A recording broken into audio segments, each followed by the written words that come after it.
Assalamualaikum. Perkenalkan, nama saya Akila Mesya dari program studi PGSD 2019 di KIP Siliwangi.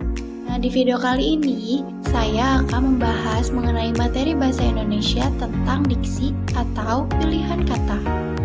Untuk sebagian teman-teman mungkin sudah tidak asing ya dengan diksi. Nah, untuk teman-teman yang belum tahu diksi itu apa, mari kita bahas satu persatu. Dari definisinya, diksi merupakan pilihan kata yang paling tepat dan selaras dalam penggunaannya untuk mengungkapkan gagasan pada kalimat. Pilihan kata tersebut dipilih oleh penulis atau pembicara untuk menggambarkan cerita yang mereka buat kepada pendengar atau pembaca. Diksi juga ada syarat-syaratnya loh teman-teman, kira-kira apa aja ya? Nah, syarat yang pertama adalah penulis atau pembicara harus pintar dalam memilih kata untuk menyusun kalimat agar tersampaikan dengan baik. Nah, yang kedua, penulis atau pembicara harus memiliki kemampuan untuk membedakan makna secara tepat dalam kata yang dipilih. Yang ketiga, penulis atau pembicara harus memiliki kemampuan menguasai kosakata dan mampu menggunakan kosakata tersebut ke dalam kalimat. Kemudian kita masuk ke dalam jenis-jenis diksi. Berdasarkan maknanya, diksi mempunyai dua jenis, yaitu ada makna denotatif dan makna konotatif. Yang pertama adalah makna denotatif. Yang dimaksud dengan makna denotatif adalah makna sebenarnya. Contohnya adalah seperti tangan kanan Dea terkena minyak panas. Nah, makna sebenarnya di sini adalah tangan kanan Dea yang terkena minyak panas. Kemudian yang kedua adalah makna konotatif. Makna konotatif ini adalah kebalikan dari makna denotatif, yaitu makna bukan sebenarnya, atau bisa disebut juga dengan makna kiasan. Contoh kalimatnya adalah, sejak pemerintah mengatur kebijakan lockdown, pelanggan Pak Harun di pasar menjadi sepi, sehingga Pak Harun harus gulung tikar. Nah, gulung tikar di sini artinya bangkrut atau rugi ya teman-teman. Dan kita masuk ke dalam jenis diksi berdasarkan leksikalnya. Yang pertama adalah sinonim. Sinonim adalah padanan atau persamaan kata yang memiliki makna yang sama. Contoh kalimatnya adalah, Rani rajin mengerjakan PR setelah pulang sekolah. Kalimat kedua, Rani giat mengerjakan PR setelah pulang sekolah. Dua kalimat tersebut merupakan dua kalimat yang bersinonim karena rajin dan giat merupakan kata yang bersinonim. Kemudian yang kedua ada antonim. Antonim adalah lawan atau perbedaan kata yang juga memiliki makna yang berlawanan. Contoh kalimat yang pertama, Rina rajin belajar sehingga mendapatkan peringkat pertama di kelas. Contoh kalimat kedua, Rina malas belajar sehingga mendapatkan nilai terendah di kelas. Nah, dua kalimat tersebut merupakan dua kalimat yang berantonim. Mengapa? Karena rajin dan malas merupakan kalimat yang berantonim. Kemudian yang ketiga ada homonim. Homonim merupakan jenis kata yang memiliki makna yang berbeda, namun pelafalan dan ejaannya sama. Contoh kalimat yang pertama, Andi bisa memanjat tebing. Contoh kalimat kedua, ular hutan itu memiliki bisa. Bisa di sini dalam kalimat pertama memiliki arti atau makna dapat atau mampu, sedangkan pada kalimat kedua memiliki arti racun. 4. Ada homofon. Homofon adalah jenis kata yang memiliki pelafalan yang sama, namun makna dan ejaannya berbeda. Contoh pertama, siswi perempuan diwajibkan memakai rok ke sekolah. Contoh kedua, grup musik rock itu sedang naik daun. Dua kata rock di sini memiliki pelafalan yang sama, namun makna dan ejaannya tentu berbeda. Pada kalimat pertama, rock memiliki arti sebagai pakaian dan ejaannya berupa ROK, sedangkan pada kalimat kedua, rock memiliki arti genre musik dan ejaannya merupakan ROCK. Kemudian ada homograf. Homograf merupakan jenis kata yang memiliki ejaan yang sama, namun makna dan pelafalannya berbeda. Contoh kalimat yang pertama, Arsya senang sekali memakan tahu goreng. Contoh kalimat kedua, Arsy sudah tahu bahwa Rani tidak akan masuk sekolah hari ini. Kata tahu dalam dua kalimat tersebut memiliki ejaan yang sama, namun pelafalan dan maknanya berbeda.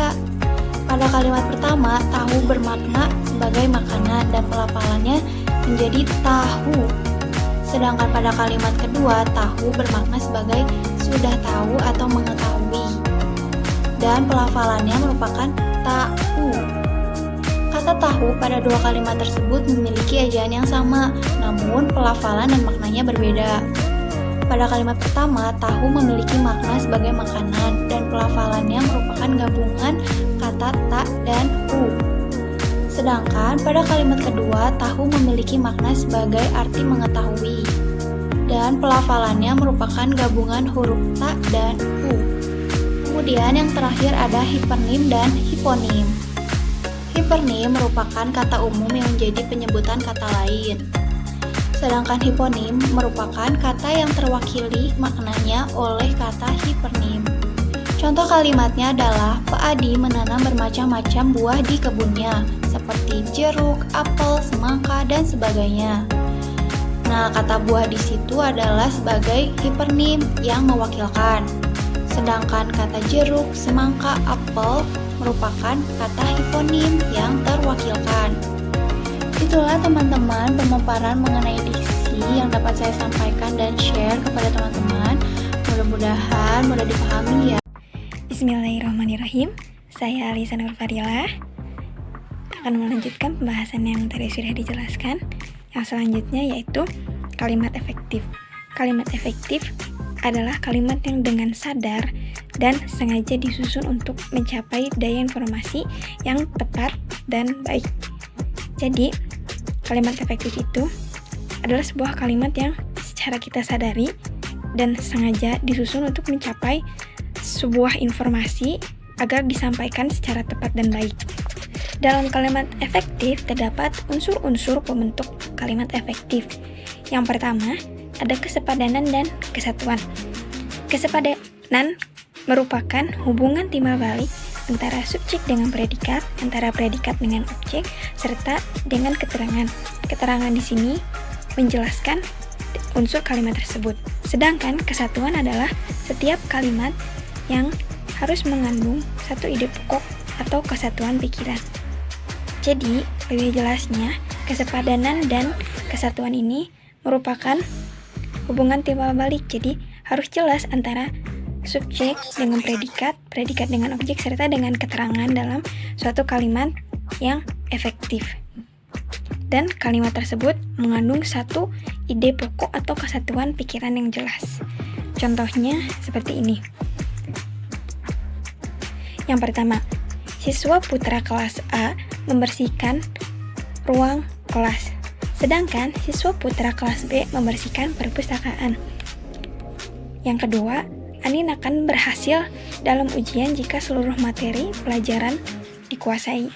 Nah, jika dilihat dari nomor 1 sudah jelas perbedaan antara siswa putra kelas A sedang membersihkan ruang lab, sedangkan siswa putra kelas B membersihkan perpustakaan.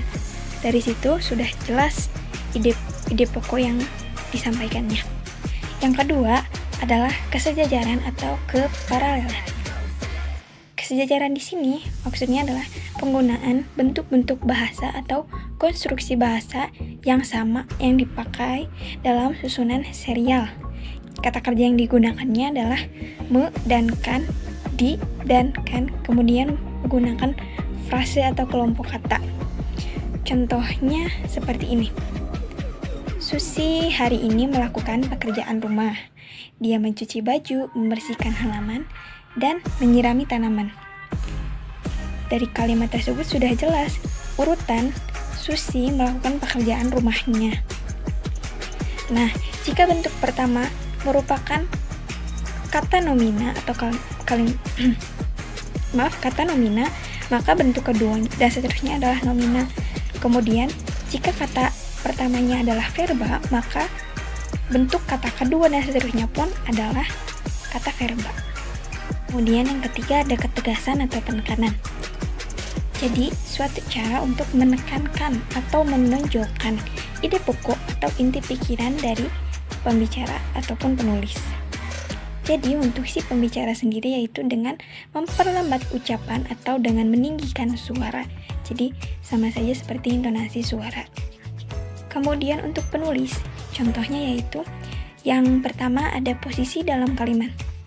Harapan saya adalah karya tulis yang saya kerjakan bisa selesai dengan baik.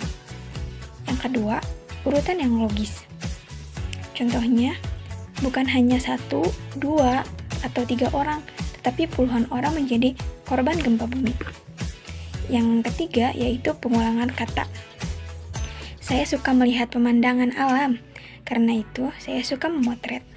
Nah, dari contoh tersebut sudah jelas posisi dalam kalimat dengan urutan yang tepat, urutan yang logis, dan pengulangan kata yang digunakan secara baik. Itu tadi merupakan contoh dari penegasan dan penekanan. Yang selanjutnya yaitu yang keempat, yaitu kehematan. Kehematan sendiri merupakan hemat dalam pemakaian kata, frase, atau bentuk lainnya yang dianggap tidak diperlukan. Kriteria penghematan kata yaitu yang pertama, menghilangkan pengulangan subjek. Yang kedua, menghindari pemakaian hiponimi kata. Yang ketiga, menghindari kesinoniman dalam suatu kata. Yang keempat, tidak menjamakkan kata-kata yang berbentuk jamak. Contohnya seperti ini. Ini kalimat yang tidak hemat. Saya menggunakan sepatu berwarna putih. Contoh yang hematnya, saya menggunakan sepatu putih. Kenapa yang pertama tadi itu tidak hemat? Karena sepatu berwarna putih, karena sudah jelas dengan sepatu putih pun berarti dijelaskan bahwa sepatu itu berwarna putih. Yang selanjutnya yaitu yang kelima, kecermatan. Kecermatan merupakan kalimat yang tidak menimbulkan tafsiran ganda dan tepat dalam pilihan katanya. Jadi, kalimat ini tidak memiliki tafsiran yang double atau berganda dan tepat dalam pemilihan katanya. Kecermatan juga berkaitan dengan pemilihan kata, penyusunan kata, dan penggunaan logika dalam kalimat. Ini contoh yang tidak tepatnya. Menurut berita, sebagian jalan tertutup sehingga kendaraan darat itu tidak bisa bergerak sedikit pun. Itu kurang tepat. Yang benar dan tepat yaitu menurut berita, beri koma setelah berita, sebagian jalan tertutup karena longsor sehingga kendaraan roda 4 dan 2 itu tidak bisa bergerak sedikit pun. Kenapa kalimat yang pertama itu tidak tepat? Karena yang pertama tidak ada tanda baca, kemudian jalan tertutup, di situ tertutupnya tidak memiliki makna yang luas. Jadi maksudnya tertutup karena apa? Kemudian kendaraan darat juga memiliki makna yang banyak. Jadi harus dijelaskan. 6. Ada kepaduan, yaitu kepaduan pernyataan dalam kalimat sehingga informasi yang disampaikan tidak terpecah-pecah dan tidak bertele-tele. Jadi pernyataan dalam kalimat yang disampaikannya itu tidak setengah-setengah dan tidak terlalu bertele-tele. Jadi jelas, singkat, dan padat. Contoh yang tidak padunya. Buku ini membahas tentang pentingnya pertumbuhan anak. Nah, yang benarnya atau yang padunya, buku ini membahas pentingnya pertumbuhan anak. Kenapa di sini tentangnya dihilangkan? Karena terlalu bertele-tele. Jadi, untuk lebih padunya lagi dihilangkan. Seperti itu. Kejadian yang ketujuh ada kelogisan. Yang dimaksud dengan kelogisan di sini ialah ide kalimat itu dapat diterima oleh akal dan sesuai dengan kaidah yang berlaku. Karena logis di sini artinya yaitu sesuai dengan penalaran, yaitu proses berpikir yang sesuai dengan fakta. Jadi kelogisan di sini harus sesuai dengan fakta. Contohnya yang tidak logis. Ana menduduki peringkat 1 lomba menulis karya ilmiah. Kalimat yang logisnya yaitu Ana menjadi peringkat 1 lomba menulis karya ilmiah. Jadi mendudukinya dihilangkan karena itu termasuk yang bukan logis. Jadi di luar nalar. Maksud kita kan paham bahwa menduduki itu adalah kita kita duduk di sebuah kursi kan, bukan duduk mendapatkan kejuaraan. Seperti itu. Sekian yang bisa saya sampaikan. Semoga bisa bermanfaat dari semua penjelasan saya. Terima kasih juga atas waktunya karena telah menonton video ini. Terima kasih.